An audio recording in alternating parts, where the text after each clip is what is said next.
I love you. Okay বলো। I love you. আমি আপনাকে ভালোবাসি। I love you. কি বললা তুমি? আমার আপনাকে ভালো লাগে। I love you. এসব এক্স ওয়াই জেড মার্কা চোর ছাত্র কথা বলবেনকে ভালোবাসার টাইম নেই আমার। I love you. দেখে দেখে দেখে আমি তোমাকে এত ভালোবাসি আর তুমি কান্না কান্না বুকের ভেতরে। এটা তো আমার না।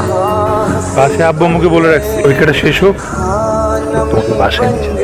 অবশ্যই যাব, তো তাড়াহুড়ার কি আছে? তাড়াহুড়ো থাকবে না, মানে তোমাকে আমি অন্য একজনের বাড়িতে ফেলে রাখছি, এটা মনে শান্তি হচ্ছে?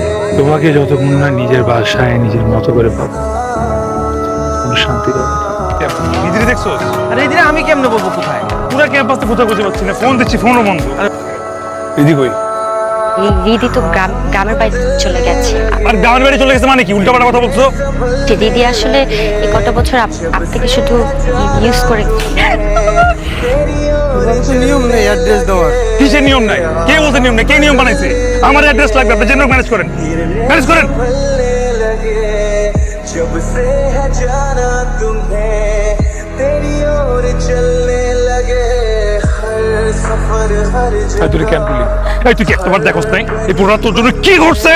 একটাবার দেখোস নাই এই পুরো তোর কত পাগল? দিন রাত রাত্রে দিন মারাই দিছি আমি তোর জন্য, তারপর তুই কেমনে করলি আমার সাথে? তুই কেমনে করলি আমার সাথে? আমার বিয়ে ঠিক হয়ে গেছিল তো আগে থেকে, আর তোমরা ক্যাম্পাসে যাওয়ার পর থেকে তোমরা সবাই মিলে যাওয়া শুরু করেছো। এই বে, চুপ থাক। তুই যদি জানতি যে তুই আমারে ভালোবাসিস না তাহলে নাটক কেন করলি? একটাবার এসে বলতি যে আমি তোমারে ভালোবাসি না, তোর সাথে টাইম পাস করতে তোর ইউজ করতেছি আমি, একটাবার বলতি তোর আমার জীবন মোট সবকিছু দিয়ে দিতাম না। ওরা ছাড়া আমি বাঁচতে পারবো না। তুই অন্য কারো বিয়ে মেনে নিতে হবে।